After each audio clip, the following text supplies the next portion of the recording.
I don't know what I was thinking, jumping in after that watch. The moment I hit the water, still fucking freezing, barely warmed up at all by the early summer weather. The cold is like a slap to the face, waking me up. I'm so desperate that I keep diving down, eyes open, searching for a glint of gold in the black water. Of course, there's nothing to see, nothing at all. The water under the pier is choppy, full of sand and pollutants. Even at midday the sun would hardly penetrate.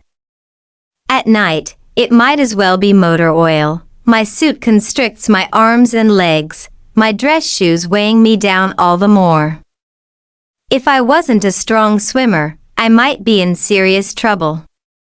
The waves are trying to smash me against the pilings. The pillars sharp with mussels and barnacles. I have to swim away from the pier before I can stroke back to shore.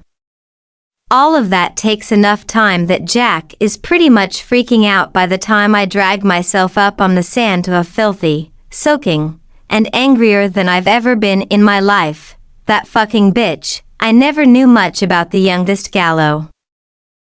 Her father keeps her out of the spotlight, and she's not involved in the family business as far as I know.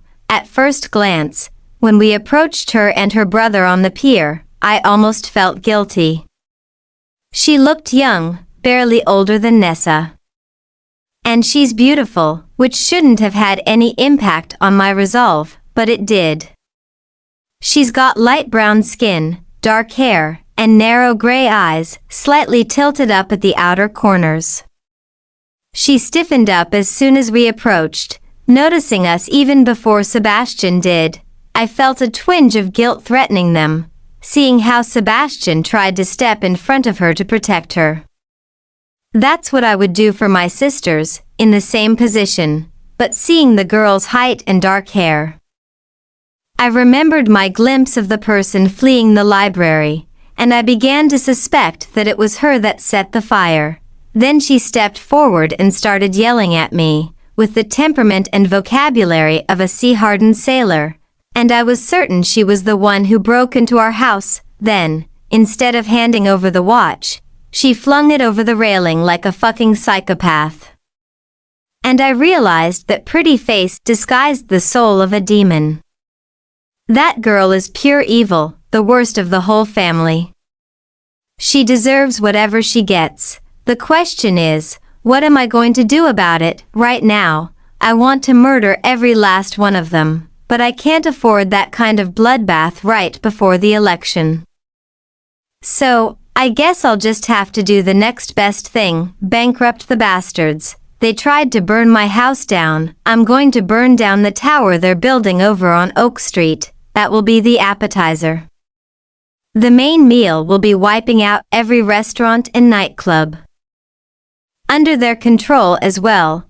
Fantasies of the hellfire I'm going to rain down on their heads is the only thing keeping me warm while I stomp down the street in my soggy dress shoes and sopping wetsuit. Jack jogs along next to me, embarrassed that he let a kid and his little sister get the best of us. He can tell I'm in a murderous mood, so he doesn't want to say anything to make it worse. I notice that he's got a bloody nose himself, and a cut over his right eyebrow. Pretty humiliating for someone who won a UFC championship a couple of years back. My shoes make a disgusting squelching sound.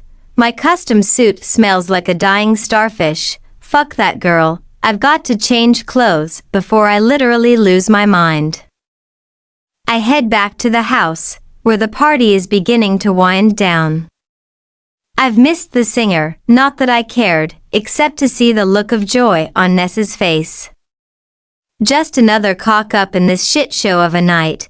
I've barely stepped foot through the door when I'm met by my furious-looking father. Where the fuck have you been? He snarls. Why didn't you tell me there were gallows at our party? He looks down at my clothes, dripping dirty lake water on the spotless tiles of the entryway. And why are you wet? He says flatly, we had a dust-up down at the pier, but I'm handling it. I tell him through gritted teeth, unacceptable, he says. Get in my office. Tell me everything. I'm itching to get back out there and wreak fiery vengeance on those greasy Guidos, but I march in the office to give him a report. He's not pleased by a single word of it. What the fuck were you thinking? He shouts, so close to my face that his saliva hits my cheek. Why are you starting a gang war in the middle of your campaign? They started it. I yell back. They tried to burn our fucking house down. They stole grandfather's watch and threw it in the lake. What do you want me to do, bake them a fucking cake? Lower your voice, my father hisses at me. People will hear you. As if he wasn't just yelling at me twice as loud, I take a deep breath, trying to control the anger threatening to spiral out of control. I told you, I say, quiet and strangled. I will handle this. Absolutely not, my father says, shaking his head. You've already proven your incompetence. Crippling the youngest son? You've lost your mind. You know he's some star athlete? You might as well have killed him.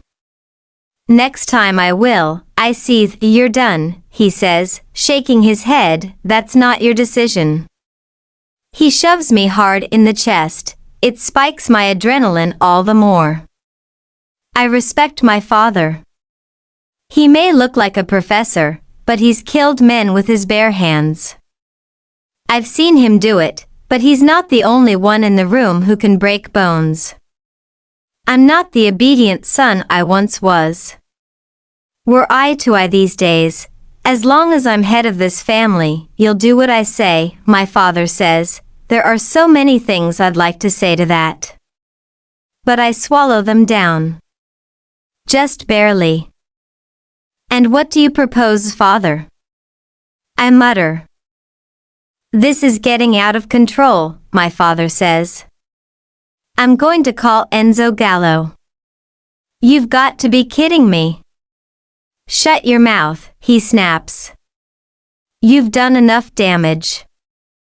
I'll see what I can do to repair this before both our families end up dead in the street. I can't believe this. After they spat in our face in our very own house, he wants to call them up and negotiate. It's insane. It's cowardly. My father can see the mutiny in my eyes. Give me your phone, he says. He waits, hand outstretched, until I give it to him. It was in my pocket when I jumped in the lake, so it's useless anyway. I'm going to contact Enzo Gallo, he repeats.